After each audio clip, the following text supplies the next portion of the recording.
Delay হয়ে গেল। দিলে হ্যাঁ আনিসেন যাবো যাবো রেডি। ভাই, দীর্ঘদিন তো আপনি লন্ডনে ছিলেন, এতদিন প্রায় 15 দিন পরে দেশে ফিরলেন। দেশের পরিস্থিতি আপনার কাছে অবজারভেশনটা কি ছিল এতদিন? বাংলাদেশে বর্তমানে ফেসিবাদ বিরোধী যে ঐক্য, জাতীয় ঐক্য এবং গণ ঐক্য গড়ে উঠেছে, সেটার রাজনৈতিক সংস্কৃতি হিসাবে চর্চা করাটাই আমাদের জন্য এখন প্রধানতম চ্যালেঞ্জ হওয়া উচিত। এবং আমি মনে করি এর অন্যথা হলে ফেসিবাদ আবার মাথাছাড়া দিয়ে উঠতে পারে। আর যে কোনো কৌশল অবলম্বন করে বা যে কোনো বাহানায় গণতান্ত্রিক সিস্টেমে যাওয়ার বা নির্বাচনের বিষয়ে করার যে কোনো কৌশল জনগণ প্রত্যাখ্যান করবে। সুতরাং যত শিগগির সম্ভব গণতান্ত্রিক প্রক্রিয়ায় রাজনৈতিক সরকার প্রতিষ্ঠার দিকে আমাদের মনোযোগ দেওয়া উচিত। প্রাতিষ্ঠানিক সংস্কার, আইনি সংস্কার এবং মাঠের সংস্কারের জন্য বেশি সময় লাগার কথা না। তো জাতীয় ঐক্যমতের ভিত্তিতে প্রয়োজনীয় সংস্কার কার্যক্রমগুলো এবং নির্বাচনের প্রস্তুতি একই সাথে নিয়ে যত দ্রুত সম্ভব গণতান্ত্রিক প্রক্রিয়ায় যাতে আমরা যেতে পারি সেদিকে মনোযোগ দেওয়ার জন্য আমি অন্তর্বর্তীকালীন সরকারকে আহ্বান জানাবো। ধন্যবাদ। একটা কথা, যে নতুন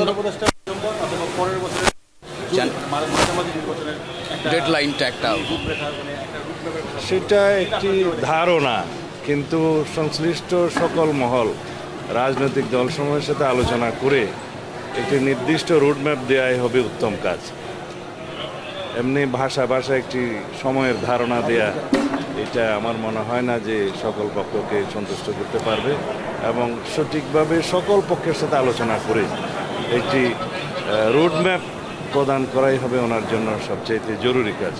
তাহলে একটা প্রশ্ন, এই যে নতুন করে রাজনৈতিক দল হচ্ছে, শোনা যাচ্ছে যে এই মাসেই রাজনৈতিক দল আত্মপ্রকাশ করতে পারে। বিএনপি অনেক বড় রাজনৈতিক দল, ছাত্র এবং সমন্বয় যে রাজনৈতিক দলটা হবে, এটাকে বিএনপি কি মনে করে? গণতান্ত্রিক পরিবেশ এবং বাংলাদেশের এই অবস্থায় নতুন রাজনৈতিক শক্তির যদি উদয় হয় আমরা স্বাগত জানাবো। তবে সেটা যেন কিংস পার্টি টাইপের এবং সরকারি সহযোগিতায় না হয়ে তারা সুষ্ঠু ধারায় রাজনৈতিক প্রক্রিয়ার মধ্যে জন্মগ্রহণ করে, সেটাই ভালো। আপনি ওখানে